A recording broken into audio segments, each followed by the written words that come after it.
Diburu 36 Kodap, OPM ancam tembak mati negosiator pembebasan pilot Susi Air. Aktivis perdamaian asal Finlandia, Juha Kristensen, ingin menjadi mediator dialog antara pemerintah Indonesia dengan kelompok-kelompok di Papua, termasuk kelompok pendukung kemerdekaan Papua di luar Indonesia. Hal ini disampaikan Menteri Koordinator Bidang Hukum, Hak Asasi Manusia, HAM, Imigrasi, dan Pemasyarakatan RI, Yusril Iza Mahendra dalam pertemuan dengan delegasi pemerintah Kerajaan Inggris melalui keterangan tertulis Rabu, 22 Januari 2025. Juha Kristensen disebut menawarkan bantuan untuk menyelesaikan konflik Papua.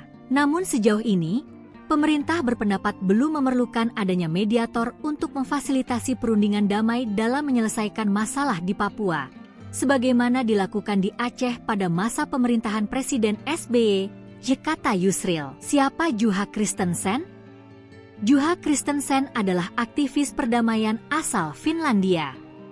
Menurut Yusril, Juha pernah terlibat dalam proses perdamaian di Aceh. Juha mengatakan, proses perdamaian Aceh lewat penandatanganan MOU Helsinki antara pemerintah RI dan GAM pada 2005 banyak dijadikan contoh di negara-negara lain. Kita sudah buktikan di Aceh bahwa melalui proses dialog, di mana ada pihak ketiga yang independen, itu bisa menyelesaikan konflik yang lebih dari 30 tahun, kata Juha. Ketika itu, Juha mengaku tidak terlalu memahami kondisi konflik di Papua, karena memang tidak menangani konflik tersebut sebagaimana yang terjadi di Aceh.